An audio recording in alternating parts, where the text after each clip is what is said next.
Bonjour à tous, je vais corriger les exercices de RDM. Alors même si je l'ai pas mal présenté déjà, la correction de la première feuille, je vais quand même revenir dessus en me disant que peut-être tout le monde n'y a pas eu accès à cette vidéo en direct. Donc c'est parti. Alors on a une vis qu'on a serrée et du coup des efforts de traction s'exercent dessus. Comme indiqué sur le schéma, là, donc ça c'est bien de la traction. La contrainte se calcule à l'aide d'une formule qu'on trouve sur cette feuille de cours. Voilà, on est dans la colonne de contrainte et on est dans la ligne qui correspond à la traction.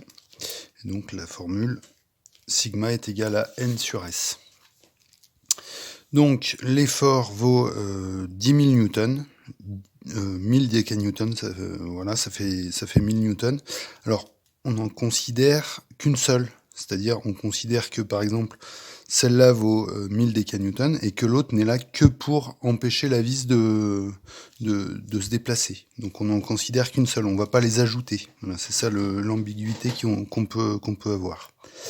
Et puis la section de la vis, c'est un cylindre, donc une section circulaire, pi fois le rayon au carré. Donc voilà, quand on fait l'opération, on obtient à peu près 50 mégapascales.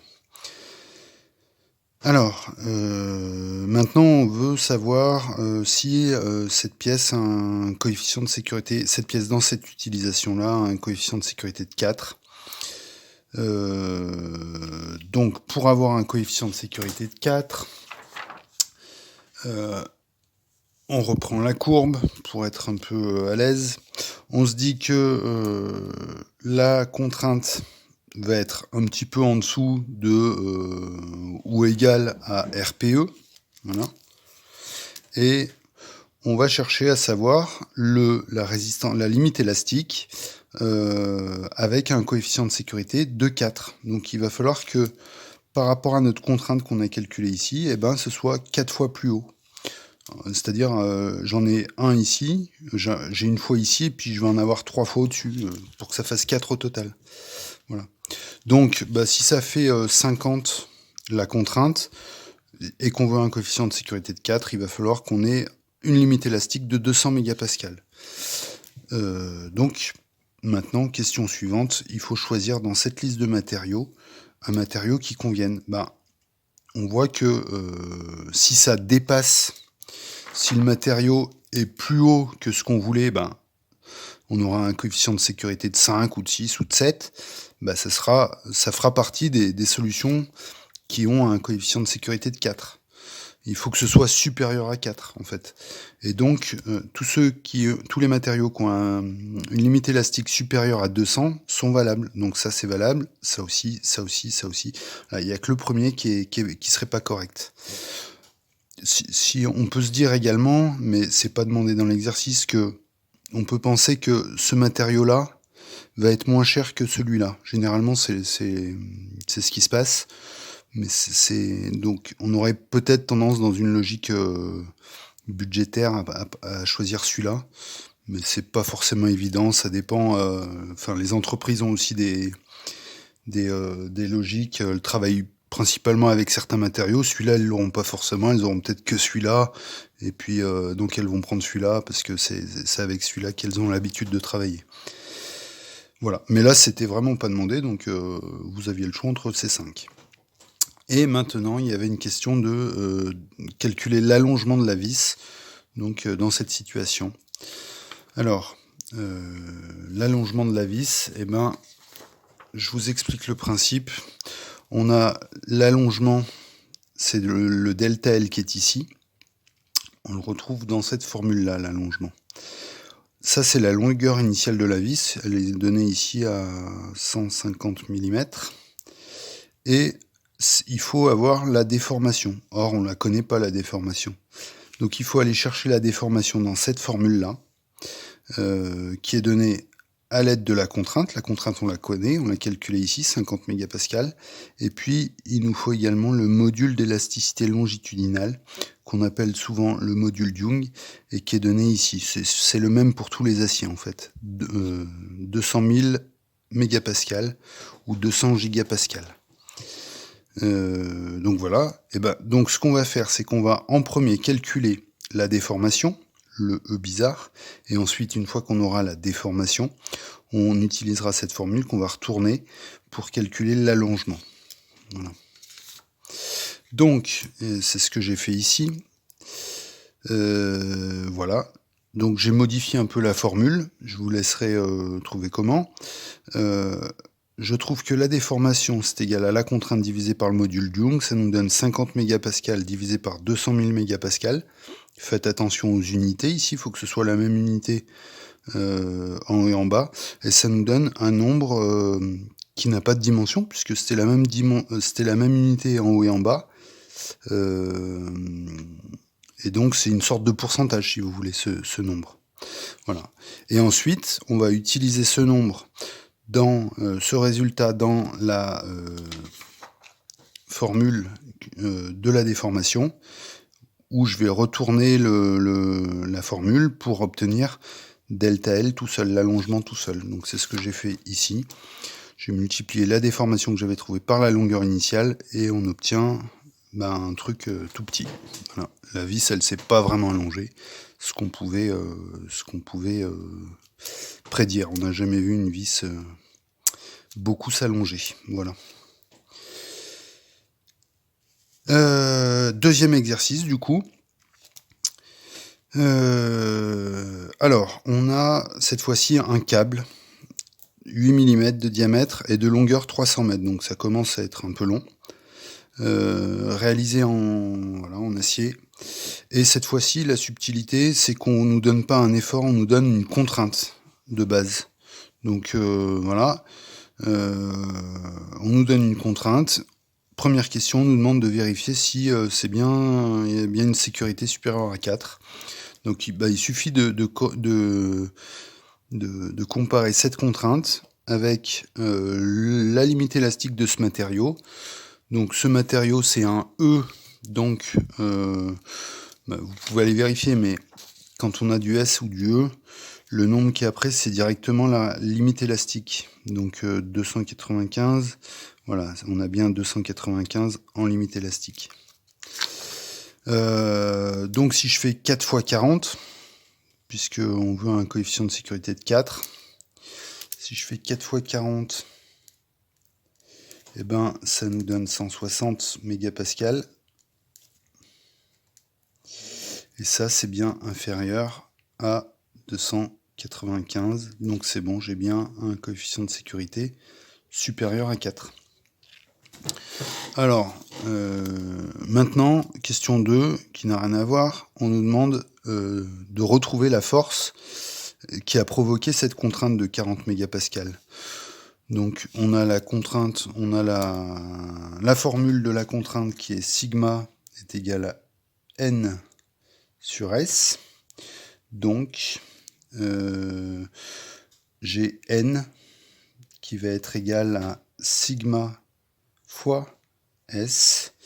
Et la contrainte vaut 40. Et la section, donc c'est une vis de diamètre 8, donc ça va être pi fois 4 au carré. Et ça nous donne 2010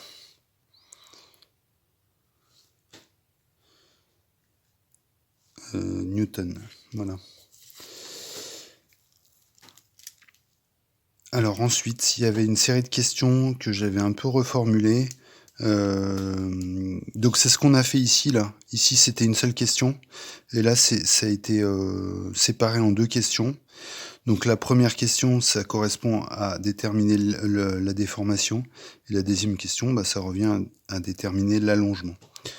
Donc c'est parti. La déformation, elle vaut, d'après la formule, la contrainte par le module Young, sigma sur E majuscule, et ça vaut donc 40 sur 200 000,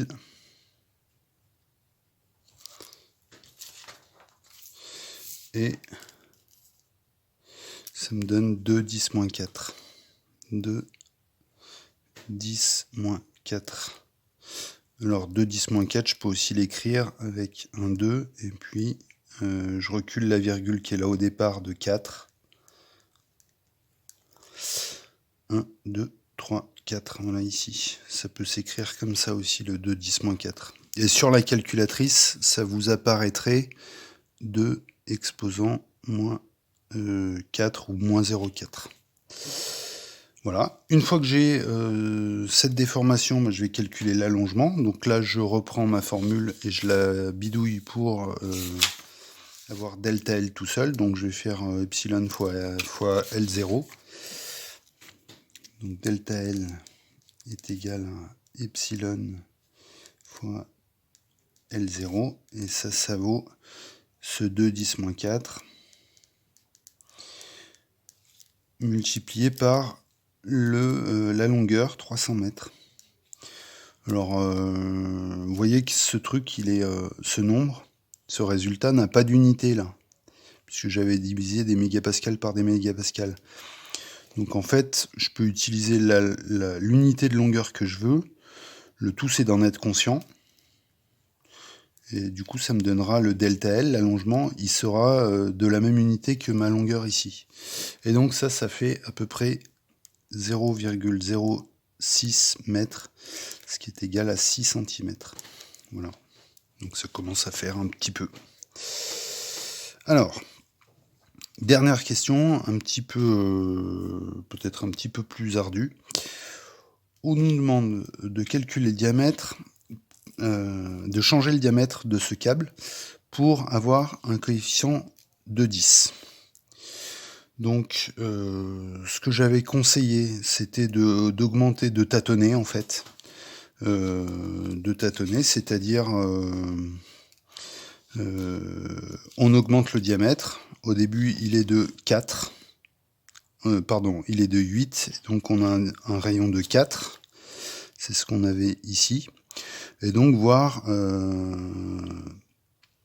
du coup, quelle influence ça va avoir sur la contrainte de changer ce truc. Je peux essayer, je vais partir vraiment au pif, je vais faire à 8. Je vais mettre un rayon à 8. C'est parti, donc diamètre 16. Donc ça me donne rayon 8. Donc ça me donne une section de pi fois 8 au carré. Et ça fait... mais je le connais pas par cœur. Ça fait 201. 201 mm carré. L'effort, lui, il n'y a pas de raison qu'il ait changé. Donc la contrainte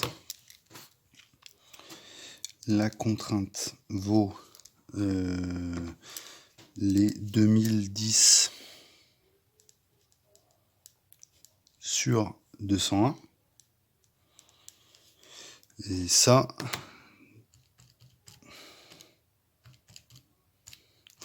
ça fait 10. Ouais, donc 10 mégapascales. Voilà.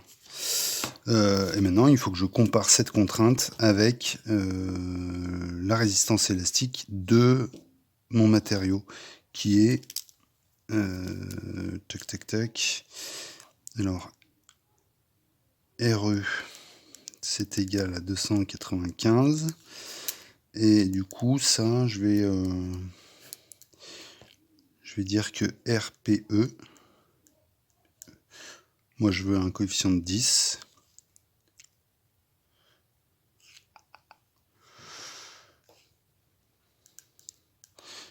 RE sur S, donc ça fait 29,5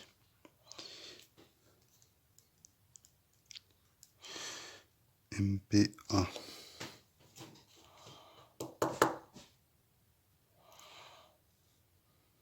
Donc là, j'aurais bien un coefficient. Si j'ai 16 de diamètre, j'ai un coefficient qui est bon, qui est supérieur à 10. Mais je vois que j'ai de la marge quand même entre le 10 qui est là et le 29,5, donc je vais pouvoir réduire un petit peu. Donc je peux essayer à 12 par exemple. Diamètre 12. Là, c'est parti. Je vous laisserai refaire exactement si vous voulez la procédure pour y arriver. Moi, j'avais fait une formule peut-être un peu plus maligne, mais pas forcément accessible à votre niveau, qui me donnait directement la possibilité d'obtenir le rayon. Alors, est-ce que je vous donne cette formule? Donc j'ai RPE qui vaut 29,5. J'ai S qui vaut F sur sigma. Ça, je vais dire que sigma, je vais le positionner sur RPE. Donc ça me fait 2010 sur 29,5. Ça fait 68. Alors, il aurait peut-être fallu que je mette un supérieur ou égal. De toute façon, on ne peut pas trop se tromper, 68 mm². On peut pas trop se tromper, on imagine bien que si on augmente la section, ça sera que meilleur pour la sécurité.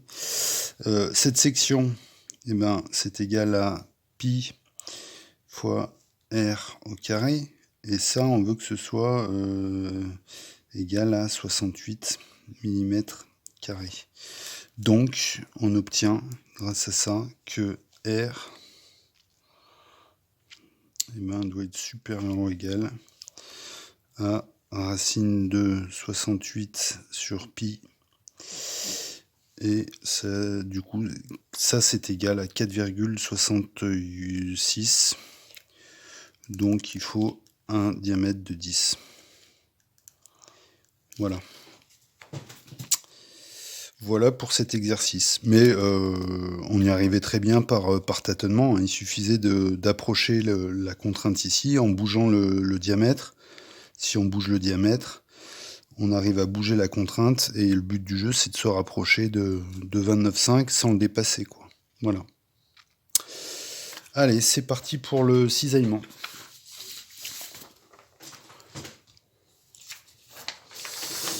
Alors... le cisaillement. Eh ben, alors déjà un petit mot sur le cisaillement. C'est pas forcément plus compliqué le cisaillement que la traction. Il y a quelques petites subtilités à prendre en compte. Vous voyez qu'il y a la même formule, mais des fois pour le cisaillement, il n'y a pas qu'une. La section est un peu plus compliquée que pour la traction. Par exemple, des fois, on va avoir besoin, pour casser la pièce, de la casser plusieurs fois. C'est le cas quand on a des axes qui sont montés en chape. Il faut couper 2 fois l'axe pour que ça casse la pièce, quoi. Voilà. Ça, c'est une première. Vraiment faire attention aux sections qui sont cisaillées. Et puis, la deuxième subtilité, ça va être ici, on va pas s'occuper de ça en cisaillement. En glissement même, on va pas s'occuper de ça. Alors la deuxième subtilité, vous voyez que la condition de résistance est la même, mais par contre on s'aperçoit que le nombre de base là qui est pris dans cette formule, la résistance élastique au glissement, c'est la moitié de la résistance élastique. Donc voilà, c'est en somme les matériaux là résiste 2 fois moins au cisaillement qu'à la traction. Voilà ce que ça veut dire, et il faut pas l'oublier, sinon ça fausse le résultat. Voilà un peu les subtilités du cisaillement. Alors, le premier exercice commence bien. Vous avez 2 plaques 1 et 4 qui sont tirées chacun dans un sens, et pour les maintenir en position, pour faire un assemblage, on a mis 2 plaques en haut et en bas, 2 et 3, et on va rifter un certain nombre de fois. Donc vu par le dessus, en fait on va mettre une série de rivets comme ça, enfin d'un côté et de l'autre, quoi, pour fixer la pièce 4 et pour fixer la pièce 1. Et le but du jeu, c'est de compter combien de rivets je vais mettre ici, quoi. Alors les rivets, ils seront tous du même type, ils seront de diamètre 16 mm. Voilà. Et ils seront tous de la même matière, ils sont en S275. Et donc il faut arriver à calculer le nombre de rivets qu'on va mettre pour que ça tienne avec un coefficient de sécurité de 4. Voilà. Alors, eh ben on va commencer par dire des choses sur le matériau. Donc le matériau a une limite élastique de 275 mégapascales. Donc le REG, ce qui va être important pour notre problème de glissement. On voit bien que ça va être cisaillé ici et ici, hein, si ça casse. Ça va être cisaillé en tout cas. C'est la moitié, donc 137,5. Je vous rappelle d'où ça vient. Ça vient tout bêtement de ça là. Hein. Voilà. Mégapascal. Ensuite, j'ai un coefficient de sécurité de 4. Donc RPG, c'est 4 fois plus petit que ce truc-là. Donc ça fait 34,375 MPa. Voilà. Donc notre matériau avec son coefficient de sécurité qu'on lui a associé nous impose d'avoir une contrainte de cisaillement taux inférieure à ça. On doit avoir taux inférieur à 34,375 MPa. Voilà. Alors maintenant, du côté des efforts,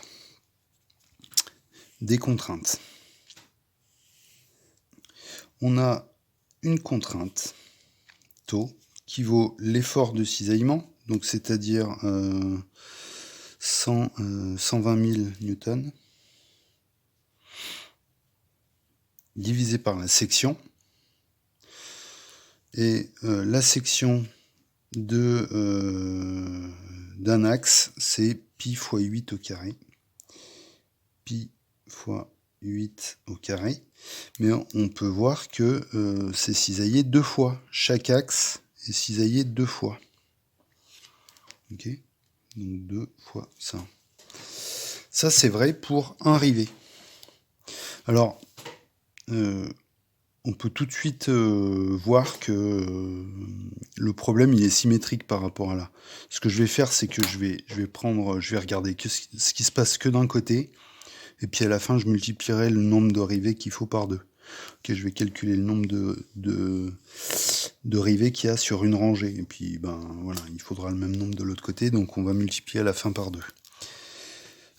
Voilà, et on peut s'apercevoir de la chose suivante. C'est que si je rajoute 2 rivets, ben, je vais multiplier le nombre de sections par 2. Si j'en mets 3 comme c'est dessiné ici, je vais multiplier le nombre de rivets par 3. En fait, si j'ai 10 rivets, je vais multiplier par 10. Et donc je vais introduire une inconnue. Et le but du jeu, ce sera de déterminer cette inconnue. Je l'appelle n, comme le nombre de rivets. Voilà.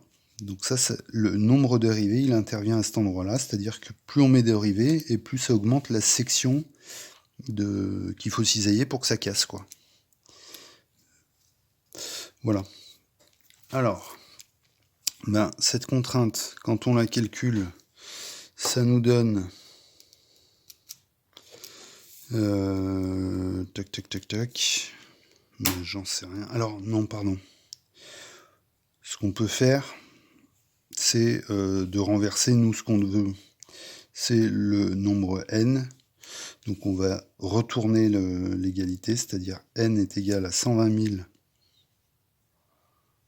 sur 2 fois pi fois 8 au carré fois la contrainte. Voilà, j'ai juste la contrainte de cisaillement. Voilà. J'ai juste passé le N de l'autre côté et passé le taux de l'autre côté. Bien. Et ben, la contrainte taux, on va dire qu'elle vaut cette valeur-là. Donc ça fait 120 000 sur 2 fois pi fois 8 au carré fois 34,375. Et puis ben, je vais faire ce calcul. 2 fois 3, 14 fois 64 fois 34,375. Alors 13 000, voilà. 13 816. Et puis je vais faire 120 000 divisé par 13 816. Et ça me donne 8,7. 8,7.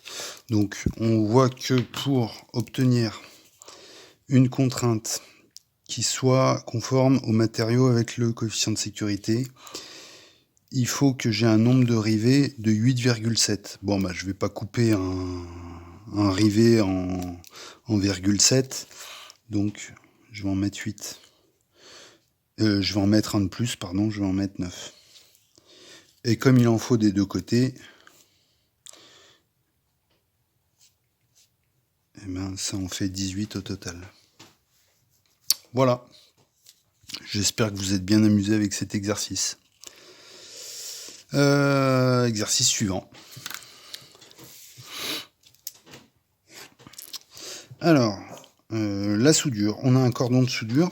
Donc il faut comprendre que ce cordon de soudure, il a une certaine longueur. Voilà. Et c'est justement cette longueur qu'on veut déterminer. L. Donc, on a une pièce qui va vers le haut, une pièce qui va vers le bas, et c'est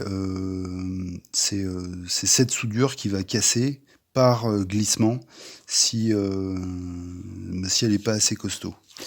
Donc, même chose que tout à l'heure, on va d'abord réfléchir sur le matériau et sur son coefficient de sécurité, pour savoir quelle contrainte maximale on peut lui appliquer avant que ça casse. Donc le RE, il vaut 325. Donc le REG vaut la moitié. Tac. Pardon, excusez-moi. La résistance élastique au cisaillement. C'était déjà donné au cisaillement. Donc ça vaut 325 MPa. Excusez-moi, je suis parti trop vite. Et ça, donc moi je veux faire l'étape d'après. Je veux appliquer le coefficient de sécurité. Donc j'ai un coefficient de sécurité de 3, donc RPG. Ça fait le tiers de ça, et ça, ça fait 108 mégapascal. Voilà. Donc il ne faut pas dépasser les 108 mégapascal. Si je regarde au niveau de la contrainte, c'est égal à l'effort, qui vaut 80 000 newtons, divisé par la surface de ma soudure. Alors la surface de la soudure, elle vaut la longueur, c'est la surface d'un rectangle, multiplié par la hauteur. La hauteur, je vous avais dit la dernière fois, c'est racine de A. A étant égal à 3,5, ça fait racine de 2 fois A, ça fait racine de 2 fois 3,5. Et ça, c'est des millimètres carrés. Donc, moi, je veux que taux soit égal à ça. Enfin, je veux pas que ça le dépasse. Donc, en limite, je vais faire pareil. Je vais passer le L de l'autre côté, le taux, je le repasse de l'autre côté. Donc, ça inverse juste les lettres comme il y en a eu un en... D'un côté, c'est en haut, de l'autre côté, c'est en bas. Du coup, ça s'inverse vraiment.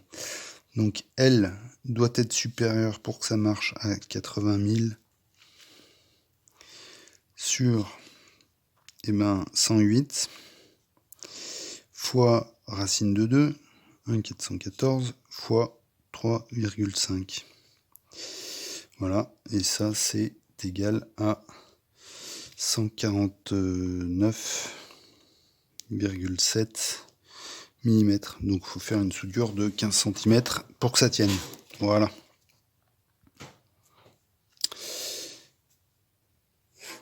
Dernier exercice. Alors c'est un exercice de faussaire. Vous allez pouvoir vous amuser pendant votre confinement si vous voulez frapper de la fausse monnaie ou de la vraie. Mais je crois pas que vous soyez assez remonté. Et ben voilà, vous avez à peu près les dimensions d'une pièce de 2 euros là. Et donc la question qui vous est posée, c'est à partir d'une tôle du bon matériau, vous allez avoir besoin d'une presse pour découper vos pièces. Et quel effort il va falloir fournir avec cette presse pour découper cette pièce de monnaie. Alors, c'est une pièce de monnaie en acier, c'est de la bonne pièce, qui a une épaisseur 4 et qui a un diamètre de 20 mm. Donc, eh ben, c'est parti. Donc là, ce qu'on veut, c'est un peu particulier, on n'a pas juste envie on veut vraiment aller chercher la rupture. Hein, donc pour une fois, on va pas regarder le RE, on va aller chercher la rupture ici, le RR. Donc voilà. Et on va partir du principe que comme on est en cisaillement, eh ben, il va falloir diviser cette rupture, le nombre qu'on va trouver ici, là, dans la colonne RR, eh ben, comme on est dans le glissement, on va le diviser par 2, quoi. Voilà. Donc, on a notre matériau qui a un RE de 355. Et quand on va regarder dans les tableaux, donc c'est du S355, ça fait du RR à 490.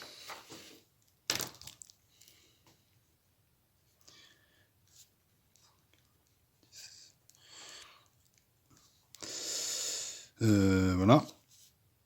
Donc ça, on va dire que RRG, résistance à la rupture au glissement, eh ben c'est la moitié, donc c'est-à-dire 245 MPa. Voilà. Donc, eh ben, il va falloir exercer justement une force qui fasse passer la contrainte au-dessus de cette valeur. Donc, la contrainte taux, c'est égal à la force T divisé par la section.